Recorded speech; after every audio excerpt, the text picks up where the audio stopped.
Selamat malam, saya Norbert Junior Mamuraja dengan NIM 231041796 akan menjawab soal UAS pengantar ekonomi.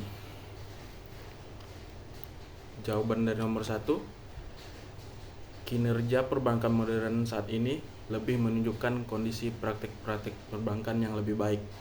Kemudian penyaluran dana masyarakat ke arah yang lebih mencerminkan bank sebagai perantara keuangan dengan tetap berlandaskan prinsip kehati-hatian. Nomor 2, inflasi dapat digolongkan menjadi 4 golongan, yaitu inflasi ringan, sedang, berat, dan hiperinflasi. Untuk inflasi ringan, penjelasannya adalah inflasi ringan atau rendah yaitu inflasi yang mudah untuk dikendalikan dan belum begitu mengganggu perekonomian suatu negara. Kemudian inflasi sedang, inflasi tingkat ini dapat menurunkan tingkat kesejahteraan masyarakat berpenghasilan tetap tetapi belum membahayakan aktivitas perekonomian negara. Inflasi sedang berada di kisaran harga 10% sampai 30% per tahun. Kemudian inflasi berat, jenis inflasi ini bisa mengakibatkan kekacauan perekonomian di suatu negara. Kondisi ini umumnya membuat masyarakat lebih memilih menyimpan barang dan tidak mau menabung karena bunganya jauh lebih rendah ketimbang nilai inflasi. Kenaikan harga sebab inflasi ini ada di besaran 30% sampai 100% per tahun. Kemudian hiperinflasi.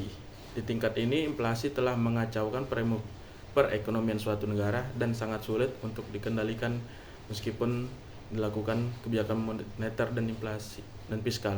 Inflasi ini berada di kisaran 100% ke atas per tahun.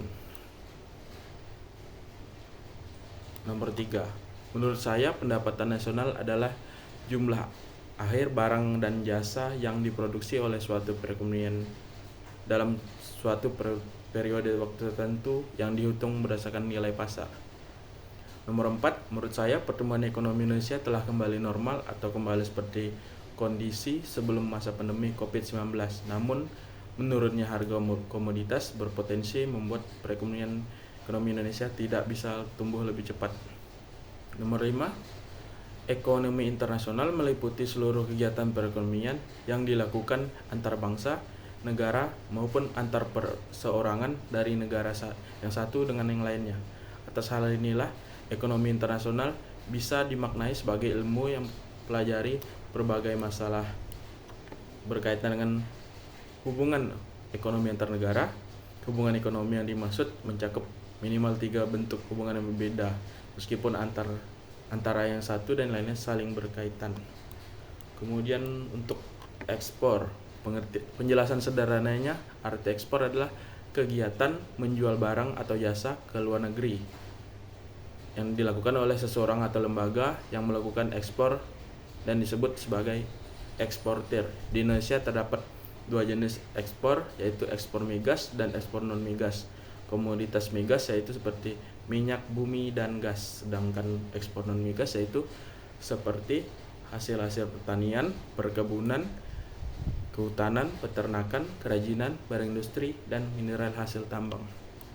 Kemudian untuk impor merupakan kegiatan memasukkan barang ke dalam daerah pabean, pemasukan barang atau jasa dari luar negeri atau daerah pabean bertujuan untuk diedarkan ke dalam negeri atau daerah lintas bebas. Contoh sederhana yaitu Indonesia yang tidak memiliki produk gandum harus mendatangkan produk gandum dari negara lain agar bisa memenuhi kebutuhan gandum dalam negeri. Sekian dan terima kasih.